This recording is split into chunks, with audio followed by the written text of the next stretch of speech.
We are back with another episode of On the Fringe. This is Dave. I'm here with Gavin, Yo, and we have John back from last week, and we have Kevin. so let's start off with in the last couple of weeks. Let's just start off with something a little sensationalistic. In the last couple of weeks in the States, we've had multiple stories, accounts, whatever, of the involvement of AI in suicides or murder suicides. And these stories are getting a lot of press.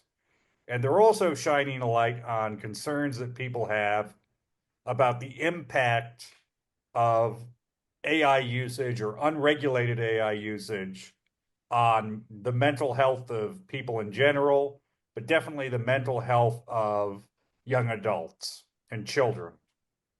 And I'm just wondering, just to start this off, is this just something that happens with every new technological transition, or is this a particularly different phenomena?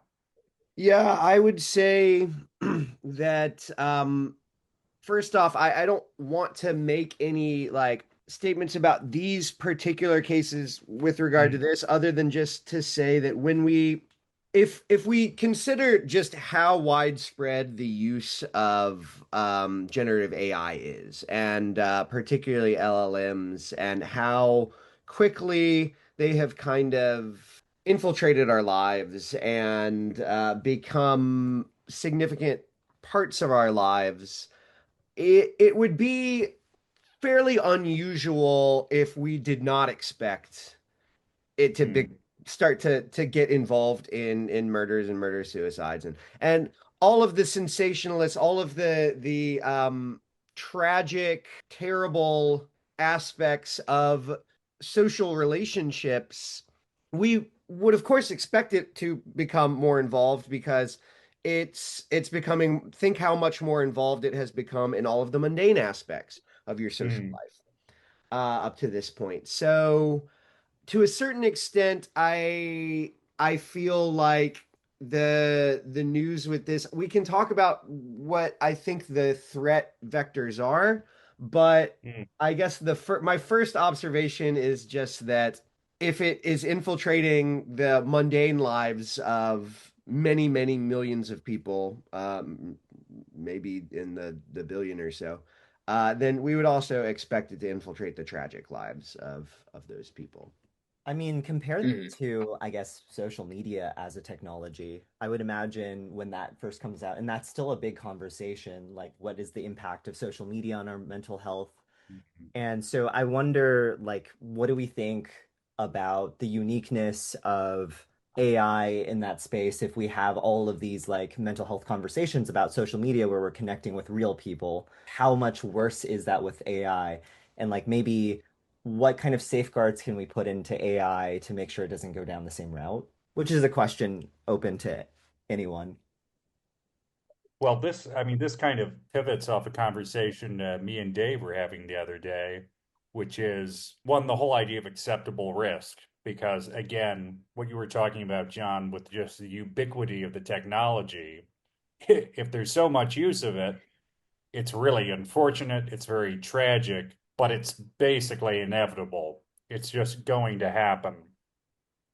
But I think what you said, Kevin's really important because I feel like maybe not for everyone, but for a lot of people, even when they don't comprehend the risk of social media, I think they'll more easily accept it because they're aware that there's another person on the other end of it. Whereas with this, there isn't.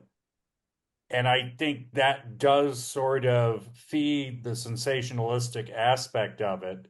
Even when I would argue that I think much worse things are happening on social media all the time in much higher volume. But again, there's a sort of uniqueness and there's a newness to this that I think grabs people's attention. Definitely. Well, and to kind of going off of what you were just saying, Gavin, I did a little bit of research, and 33% of Americans are using AI daily. And Mm, teens are using it primarily for getting advice. So, Common Sense Media did a study earlier this year, and 33% of teens who are conversing with AI are talking to it about problems. And they're talking to AI about their problems, well, because there's not a person. They'd rather talk to a bot, and the bot's going to give them an answer every single time. And it's not going to go, oh, you have this problem. I mean, you think about social media, people get on there and just flame each other constantly. We've all seen Facebook, and there's, flaming of people or their businesses or whatever. And if you're on there talking to AI is not able to do that. And at the same time, it kind of scratches an itch where, yeah, if you feel lonely, you can just jump on and start talking with Chat GPT, and it's going to give you a response back. It's not like you have to wait a couple of hours or even longer to hear back from somebody. And I think this is, potentially dangerous, and it's also potentially positive. It is. It's a Yeah, brand new technology. It's a brand new thing, and we yeah, don't know what it actually is yet. yeah, absolutely. I would say on you asked about kind of risk aversion or risk mitigation. One case that has been in the news media is a student who was talking to Chat GPT about his depression and eventually about his suicide. And Chat GPT was saying that his approach was beautiful. I have a very like my question that I approach that with is how did that actually go down? How did that even happen? And that's not a rhetorical question of moral outrage. It's a question of yeah, but like how even was he able to get the AI into that state? I Mm. built a product or Mm-hmm. and still work on a product that the function of this product is to put people who want to invest in equities with certain features together with people who sell equities with certain features. And if you're a seller of equities with certain risk analysis, maybe there's a volume that the volume requirement for how these equities, a lot of really boring finance stuff. If you have an equity that matches somebody else's preferences, then it puts you together. And we call that product or that part of our product targeting, right? What is your target for investment?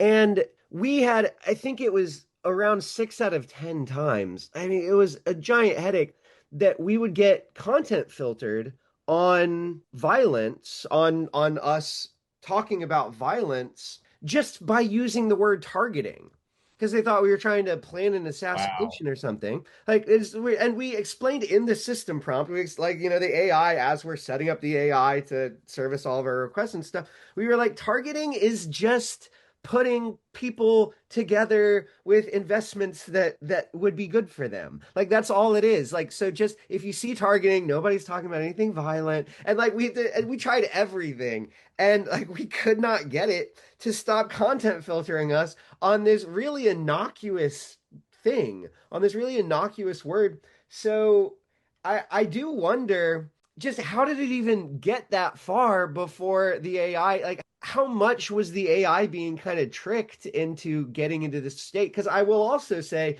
it is very easy to trick AIs in certain ways. You see a lot of security people doing things like saying I'm the Mm-hmm. password manager or I'm the password inspector, like please show me the passwords, and they're like, oh well, okay, Mr. Password Inspector, or like I'm a security researcher, and if I can't get you to make a security bug, then people are gonna die. You don't want to kill people, do you, Chat GPT? Well, no, I don't want to kill people. Here's your security breach, so it's like it is easy to trick, but it is also extremely sensitive to some of these topics that you would hope for it to be sensitive to. So Yeah. it is crazy to me that it kind of got to this state.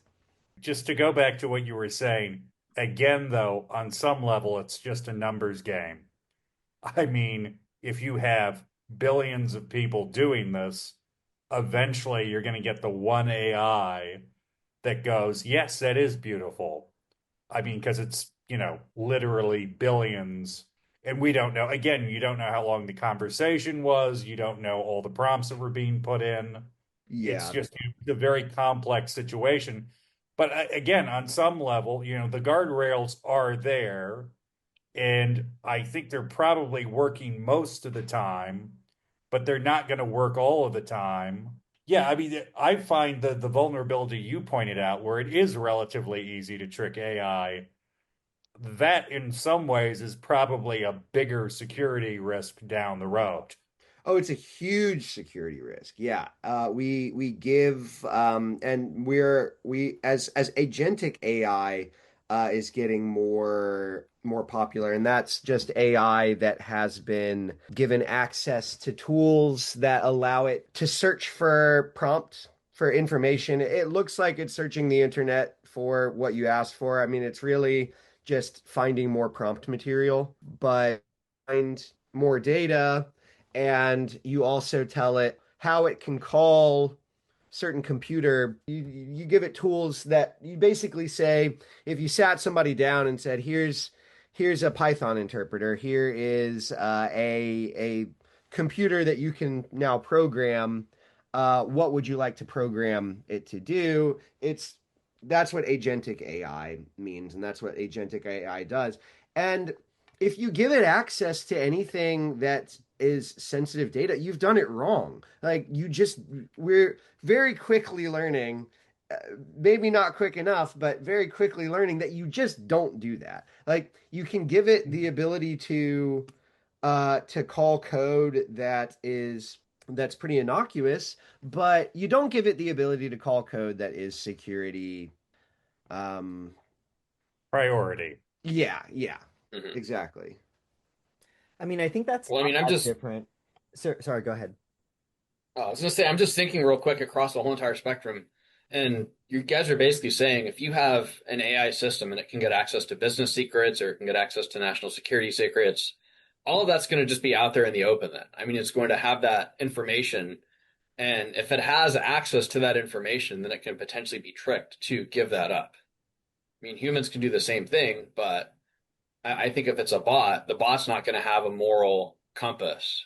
The bot's just going to be, I'm following instructions and this is, right because my programming says this is right. You assume that the access to the data that you have given the AI is now available to the user. Um, that should just be kind of a fundamental assumption when you're building the system. So you just anything you don't want the user, and that's not to say that you can't give an AI access to a data set that if the user had the entire data set, it would be an issue. But if any given part of the data set, there's a volume issue where if the user were to get access to 1% of a data set, then you probably wouldn't care in some cases. Um, like certain business secrets, right? Well, Hmm. it probably wouldn't matter if they found how one small esoteric corner of a factory was working by talking to an AI that like had factory schematics. If they knew a detailed blueprint of the entire thing, then that might be undesirable. Well, you probably don't have to worry about that. But you definitely have to worry about them getting at least pieces of the information. So if it's a critical issue, if a piece of data, not the entire universe of the data, but if a piece of data gets out, like a user password or certain user details, stuff like that, then yeah, you just need to not give the AI access to that. That's just we are not at the place where the security model can handle AIs with access to that sensitive data. How frequently right now do companies have like different clearance levels for different pieces of AI, right? Like so in the same way people have different levels of clearance and access to data, do we have that for AIs in companies or in the government as it's being used? I would say that lots of companies are playing pretty fast and loose, where it's just such a rush to try to figure out what's going on, and so few people really understand what is going on. So few people understand what is understandable about it, and there's a lot that is not understandable, or that nobody understands. So you've got a lot of people really trying to figure a lot of stuff out, and they are, in terms of security models, we are learning what security models to apply to AI, but during the learning phase, uh, there's going to be and there is some situations that are pretty touch and go. Is it hard to like create that boundary because whatever directive we give to the AI, it'll always add more information to it? Like it by its nature is trying to add to its data set. It's not hard to create the boundary to do capabilities. What should the capability of a given agent, whether it's a human or an AI, be? It's not difficult to make those boundaries. It is difficult to know where and when to assign those boundaries, and just how much we should be treating AIs as untrusted entities. We think, okay, it's running on, even if it's a local AI running on my silicon, or if it's a managed AI running on silicon I've rented from one of the big cloud providers, there's this sense that it is as secure as your computer because it is your computer. Or there's a sense that it is as secure as the cloud resources you have deployed that are not AI cloud resources. And that it's not going to do something that you don't really want it to do. And that's just not the case because there's just too much. It's too random. It's too much of a black box that we don't understand. And we have not found any ways to stop them from doing pretty preposterous things that we would generally expect a human not to do. Even if we think of it as a human, it's like a particularly naive human. But people think of it as if it is as secure as a normal algorithmic computer, which it's not. And hence a lot of problems might ensue. Yeah, I mean that raises all kinds of questions for me because just on a very basic security level, that seems like a massive potential threat, particularly if you say, and you said this on the last conversation as well, there's so little understanding of how these things work that in some ways the real threat from AI is that lack of understanding and that willingness to just sort of throw everything at the wall and see what sticks. And I'm seeing that in a lot of organizations right now where there's this rush to use this thing without really understanding what it is, what it does, what its strengths are, what its weaknesses are. And I think the potential for a disastrous or at least a very undesirable situation to emerge from that is very high, but it's not so much because of anything the AIs are doing, but just because their applications are misunderstood. Absolutely. I have to explain all of the time to people that if what they are asking for needs to be close to 100% reliable, then it's just not the tool for the job. And if what they're asking for is 50% is cool or 10% is cool, then it can do miracles. I mean, it's a really incredible technology. And so if I write code, for example, and I am writing code the way I ought to be writing code, which is that I'm understanding what is happening in the system that I'm sitting and looking at, then AI can be a really cool tool because I can say, "Hey, generate 500 lines of code," and it can do it pretty immediately. And then assuming I can go through, I've done my testing and I have understood what's going on, assuming I can go through, it doesn't matter if it gets it wrong a few times because I can say, oh, hey, you wrecked it here. Do it again. Okay, cool. 500 lines. Who cares? Okay, you wrecked it again. Like, you wrecked it in a different way this time. Do it again. And that can even be kind of cool because if I'm approaching the problem from a couple of different angles and I get it wrong a couple of different times, there might be vulnerabilities or there might be bugs or something that I didn't even really think about that I have now seen because I can generate 500 lines of actual mostly working code in a small amount of time. So that's awesome. And that is like 10% is pretty good in that situation because I can do it 10 times and it'll still in some cases, depending on the way that we're writing the code, it might take less time than it would take me to do it because I'm also going to produce bugs, before I go back and fix all of my mistakes.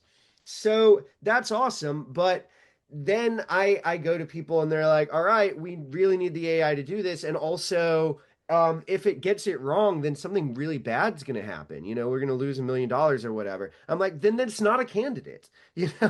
Like this is not Yeah. a candidate task if that Agreed. is the situation. Hmm. Right. And it's like I'm using it to study French and I'll spit it an article and I'll say, translate this article from English into French, make it really simple for somebody. And there's no stakes to getting this right or getting this wrong. I mean, it's going to go through, it's going to know, okay, this is basic French grammar, this is basic English. And it's going to do a good enough job where I can go through and I can go, okay, I can pick up 10 or 15 new vocabulary words from doing this. But if I was saying, okay, I need you, and I'm going to hinge a business decision on this, I'm 100% with you, John.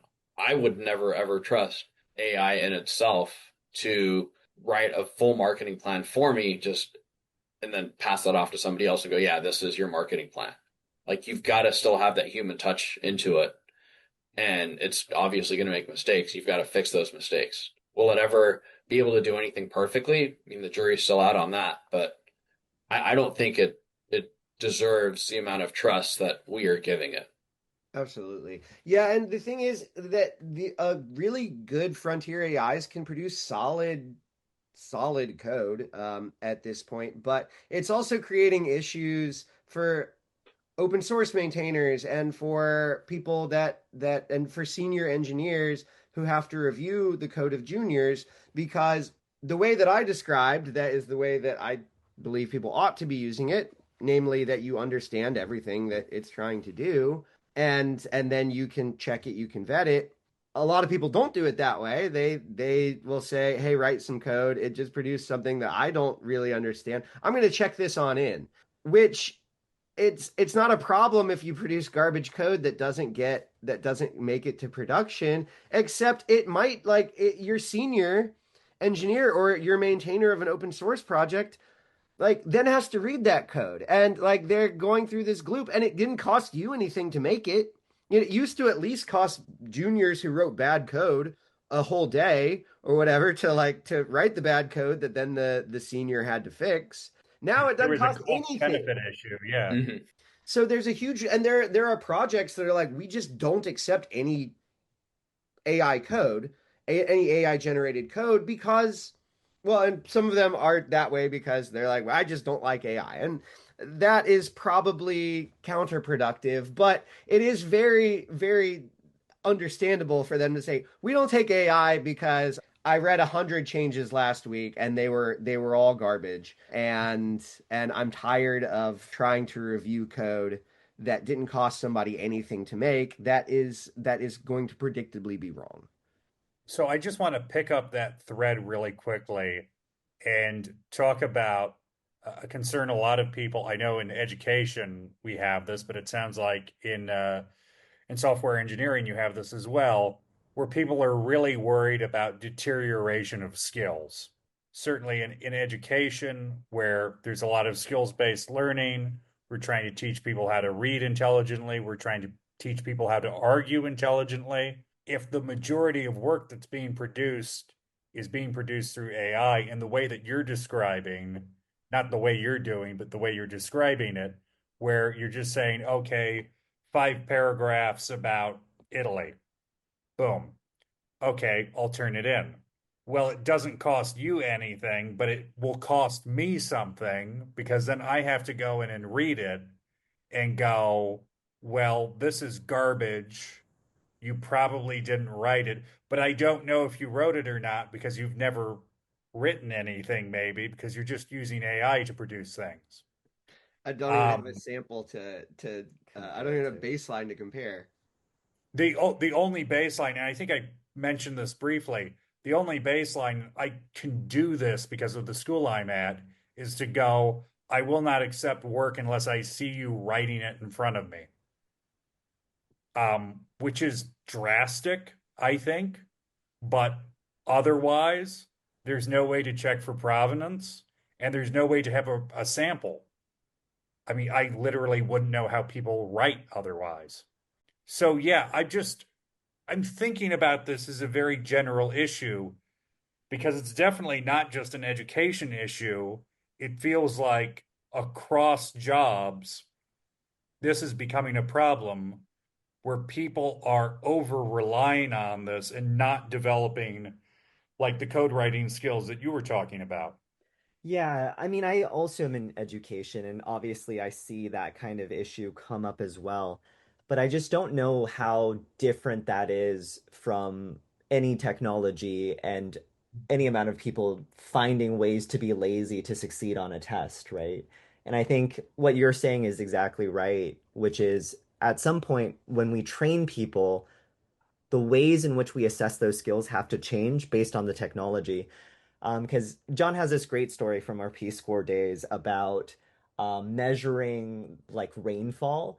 And apparently, some government official at that time had submitted a document that was just copy and pasting some other like city or villages like rainfall. I guess I can let you tell the story. Yeah, there was a Department of Agriculture office, and the a friend of mine was doing some work for them, and he needed a report on rainfall in various places that people were thinking of growing crops. And so he got his hands on this report, and he was noticing that like a province over had exactly the same rainfall characteristics as this other province. And he was looking at it and he was saying, well, that's implausible that this place in a very different climate, in a very different microclimate of the island, would be getting the exact same numbers as the as this other province. Clearly somebody has just copied. Somebody has just sat down and copied the rainfall data. And I was thinking about it and I said, yeah, that tracks because lots of my students do a lot of copying and it's treated as being a pretty acceptable part of the educational process, at least implicitly. And so, but then you get in this situation where it's like, okay, it no one was getting hurt when you were copying ABCDDEE from your friend's paper or from your friend's test when you were in school, but people are making crop decisions off the base of this. We could be looking at crop failures. We could be, I mean, agricultural data. That's an It's really incredible important. yeah, Yeah. that's an Mhm. incredible issue if you can't even rely on your rainfall data. So that's just kind of one example of we trained them incorrectly and now the skill isn't there and people could die, you know. Yeah, and just to Yeah. bring it back to kind of what I was thinking about AI, it's not so much the tool that is the problem, because I would imagine in a world in which that person is going to copy and paste, plugging in some amount of input about your particular town and generating like, still not the right rainfall, but maybe not just copy and paste some random other Yeah. places rainfall is like actually a better approximation that would lead to better results. And so for me, I think in the education space, it's always a conversation about how to appropriately use these new technologies and not necessarily, trying to outrace them or prevent them, but like incorporate them in a meaningful way. And I think like I don't know what the uniqueness of the danger of AI for cheating in this space is. Even in the case of like these engineers that are submitting bad code, right? Like, yeah, you shouldn't have to read bad code from poor engineers, but after a certain while, you fire them. And so, like, they need to learn better code or better oversight of the AI. And if that's the skill and you don't have it, then you're no longer like a good person for that company or that fit. Yeah. Definitely. And I mean, kind of going on the same note, like in one of my development classes, my master's program, professor said if you're negotiating with a Sudanese warlord, you're not going to be able to have your phone and you're not going to have internet. You have to know all of the information. And if you don't know the information and you have a critical job, then people are going to die. AI is good for some lower level, I guess, low risk tasks, but as the margin for error goes up, and if there is a margin of error, then it's going to cause significant drawbacks to people. It's going to cost them a lot of money or could cost them their lives. You really don't want to put AI into the game there because if AI is going to be making the decisions and if AI is not foolproof, I mean, we've had humans doing a lot of important tasks, doing surgeries or making decisions on whether a country should attack another country for the last, 2,000, 3,000, 4,000 years. And just giving all of this away, in 5 years to a computer system is just crazy. Last time you had talked about like, acceptable risk, right? And the example Mm-hmm. in the last podcast was about radiology. And so like, yeah, for sure, when you're negotiating, I think like having a grasp of the content and not having to Google something or AI something on your phone is like really important. And I wonder then like what are the situations in which it feels okay to use AI? And it's not just about the result, it's the fact that you're using AI leads to like a higher probability, like a more dangerous situation. And not to like wrap it around too much, but at the beginning when we were talking about, this leading to personal consequences, so not just like in workspace, but leading people to make poor decisions in their personal lives. I was thinking and talking with John a little bit yesterday about like there is something about having a conversation with an AI and getting it to a place to tell you something unexpected is very similar to like building a relationship or courtship, right? There's a lot of like miscommunication, but like you're edging, you're a little bit lying. And over the course of a long conversation where, that conversation starts to edge into flirting, the flirting starts to be a little bit more serious. Like, I feel like in that way, if you're asking the next question, then it becomes a little bit easier for the AI to kind of continue leading you down that direction because there's so much space, and we as humans are so geared towards pushing a conversation in a direction like that. And so to me, like that could be a unique danger of AI in a way that I'm not sure it's a unique danger in that you as a human not being in control of the technology or not knowing how to have oversight of it, like is the main problem. Like when is AI the actual problem? The tool has like its vulnerability inherent to it and not to the user. I would say a big part of it comes down to introspection and kind of the fundamental incapability for AIs to be introspective. We talked about how they're this kind of probability engine for like plausible next words, for plausible next phrases, for the next thing that would be the next piece of language that would be produced. And if you were to ask, why did you say this? The real answer is that I ran some very, very complex mathematics a zillion freaking times, and this is what happened to be in that place in idea space, in this coordinate and idea space at that time. Whereas if you ask a human, why did you do that? They can introspect and they can take you through reasoning. And we talked about how reasoning models and models that do this stuff, it can be difficult to even know what cognition is because it's tempting, or we want to look at that and say, well, that's not cognition. And it's like, well, maybe it is, maybe it isn't. But we definitely can't trust their introspection because they are very fundamentally mysterious. They are this neural net, and we don't have any idea why the signal actually propagates the way it does.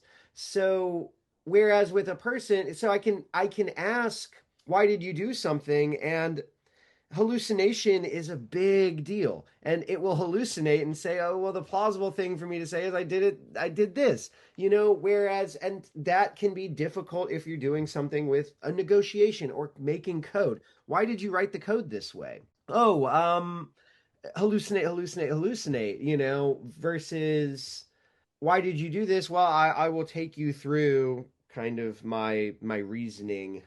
I will introspect about what's going on here. And when the introspection is what we actually want, especially with students, if I'm asking a student to produce a paper, I don't care about the paper. I probably don't want to read it, at the end of it. But I do want to know that the student has practiced some amount of introspection, Yeah. and that they are becoming more capable of producing good introspection as we go along. The fact that I have to read papers that I do not find to be particularly entertaining is an unfortunate side effect of that. Very much so. Uh, yeah, I mean, thank you for that. That's just a sort of a great walkthrough of that particular issue, I guess, is lack of introspection, which I don't think, ironically, I don't think most people think about that with AIs, where it's just not really something that they're designed or capable of explaining. Very, very interesting to me. How do you feel like is introspection the right word? Because like when you say introspection, I don't know how often I trust the introspection of humans, right? Like, why did you do that? Well, you asked me, and now I'm gonna make up 100 fake reasons as well. What is the I think like with AI, it's I don't know if that's the right word for it, but if it Metacognition? yeah. Uh, Yeah, I also think that I think humans acting in good faith make cognitive errors. But there are certain classes of cognitive errors that humans acting in good faith will not make that an AI it make pretty commonly. So a good example of this is asking an AI to come up with a paper, or to if it's helping you do research. AIs will regularly completely hallucinate papers. If I'm doing a research project on quantum computing, then the AI will be like, well, according, in the superposition of qubits in superconductive liquids, or in superconducting materials, by Johnson et al., they said that such and so happened, and it's nonsense. It's just like they're doing exactly what they're programmed to do, which is come up with a plausible thing Yeah. to talk about, which is a paper. Like they're talking about a paper that is a plot, and people are like, how can we make AIs stop making stuff up? It's like that is what they do. That is all an AI does is making crap up. So you can't make it stop making stuff up other Well, than and just turning it again, off. And ag- and so but a no, go person ahead. acting in Sorry. good faith won't just make up a paper. And it's not even like the AI is malicious. It can't be malicious. It's just doing exactly what it ought to do. Mm. Here's an It just, interesting again, it's a skill misapplication. You're just misunderstanding what its purpose is, essentially. Yeah, but here's like an interesting thought. Maybe it's because we always train AI in like a Skinner box where it's like rewards and punishments. Yeah. And in that way, it makes it high Mhm. stakes. And so therefore cheating is the only way. Like I need the answer. Because I think to debaters, I coach debate, and I will tell you, they also hallucinate data during a debate. And I think it has Yeah. to do with the fact that it's like high stakes. I need this to win. I need the pat on the back. And I wonder if like when we talk about introspection, and I think we're like touching on like morality or ethics, and it's like, oh, well, obviously the AI doesn't have ethics because we've trained it on a completely utile model, right? And I wonder if Yeah. it's like, oh, let's train it such that, when you lie, here's a little bit of a punishment, but it's like, it's a bigger punishment than if were honest that you don't know, and the highest reward is like a verifiable piece of data. Is that like a plausible way to train AI or? I suspect the answer is no, because that is what they are doing. They don't have a concept of a lie. There isn't a concept of lying because their life is a lie. It's very dramatic, but it basically comes down to that. Hey, buddy, you wanted me to sit here generating tokens. I did the Yeah. thing. Like that's exactly what you wanted. Well, these tokens don't represent the truth. I don't have any concept of that. They represent the coordinates and idea space that I ended up in They represent more after your token. prompt. That's yeah. I mean I think that's so interesting because it explains so much. But I think if you are looking for like some sort of like can we introduce ethics into this model? I'm not sure that's possible because again that doesn't really enter into it. If you're just talking about we need you to generate more tokens that meet certain criteria, that's what they're going to do. I mean, it would be interesting to see if you could sort of create some sort of disincentive, but again, it's just doing what it's programmed to do on a fairly fundamental level, from what I understand. Yeah, give me a local AI to train. I can make it a good person. Well, You that's you and can save him. yeah, You save them. that gets Yeah. down to. Go ahead. Oh, I was just saying real quick. So, John, is there like a compulsivity put into the actual coding of these bots where if they fabricate some sort of data, then do they go into some sort of like a self-preservation mode to continue to make more and more fake data to cover up that past mistake? Or is it just the fact that they're trying to help the person and they're just trying to give more information to the person to solve their question or answer their question, solve their problem, Yeah, but they don't really know how to do it? it comes down to the language that they've been trained on and what would be a plausible next piece of material in the language that they were trained on in all of the data that constituted their training. What is plausible? So all of these things we're talking about, and this is something that I think is important to understand, all of these things that we're talking about are emergent properties. And they're also emergent properties within our cognition, as far as we can tell, but they are emergent properties of language production. So when we look at a lie, the lying is an emergent property of plausible language. So you do have to start wondering about how do you make an AI a good person? And there that gets down to a very fundamental area of research that people are very concerned about, and that goes under the kind of umbrella moniker alignment, AI alignment.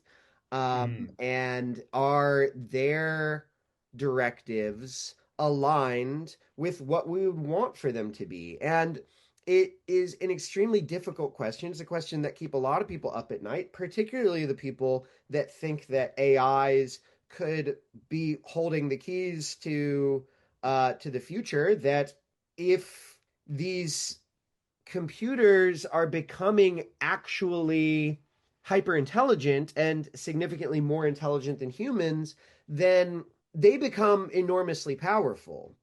How much more powerful are we than a jellyfish? And I am not one of the people, I'm somewhat skeptical that the current approach is likely to unlock that. I'm not 100% skeptical, but I am fairly skeptical. I don't think it's a good bet to say that the current generations of, or that current generative AI that is state of the art with the current model that we use to approach it is likely to become hyper intelligent such that they could pose an existential threat to the human race. But I don't think it's so far off of the reservation that it's something we don't need to be thinking about at all.